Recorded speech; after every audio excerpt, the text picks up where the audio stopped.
IPv6-kurset fra Cisco Systems er et teknologikursus. Det betyder, at det fokuserer alene entydigt på den næste generation af TCP/IP, IPv6.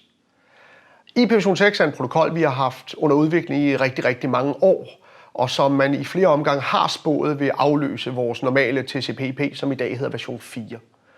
Igennem hele kurset, der fokuserer vi meget klart på alle de nye teknologier, der ligger i IPv6.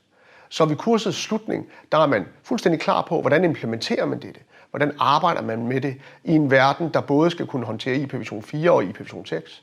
Og hvordan står vi i en situation således, at vi stille og roligt kan flytte vores eksisterende kompetencer fra en IPv4-verden over til en IPv6-verden? Således at vi i virkeligheden kan migrere og skalere og bygge dette på en måde, der ikke påvirker vores eksisterende netværk og vores eksisterende infrastrukturer, men til gengæld bare kan udvide dem, bygge videre med de nye teknologier, der måtte eksistere, og dermed kan udnytte de facetter og de ting, der er i IPv6 mere effektivt.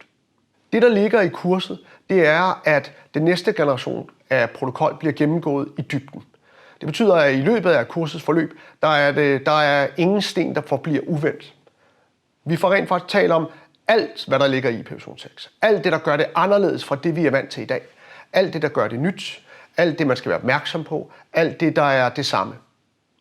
Og det gør vi alt sammen i en kontekst, der omhandler både Windows, men i særdeleshed de produkter, der ligger i netværksinfrastrukturen fra Cisco Systems. Det er derfor, vi fokuserer på, at vi konfigurerer og arbejder med Cisco router, Cisco switche og de netværksteknologier, der ligger omkring IPv6. Alt dette understøttes igennem kurset af en lang række opgaver. Opgaver udført på Cisco router og Cisco switche, og også langt hen ad vejen til dels på Linux-maskiner og Windows-maskiner. Fordi det er jo en verden, som indbefatter både endepunkter, altså PC'er og server med mere, men i særdeleshed også den infrastruktur, som skal flytte trafikken. Det betyder, at vi taler både om switching, vi taler om routing, vi taler om skalerbarhed, vi taler om routingprotokoller, vi taler om, hvordan vi implementerer alle de ting, vi er vant til i IPv4, hvordan vi nu gør det i IPv6-verdenen. Forudsætningen for at deltage på kurset er dermed, at man er bekendt med TCP/IP i forvejen.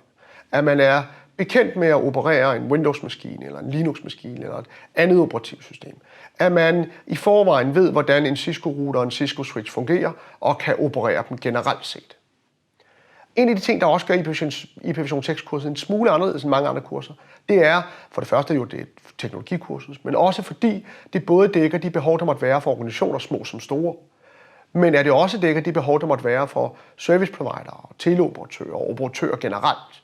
Således at vi dækker hele paletten i forhold til teknologien i IPv6. Der er ingen sten, der forbliver uvendt omkring, hvordan vi benytter protokollen mest effektivt.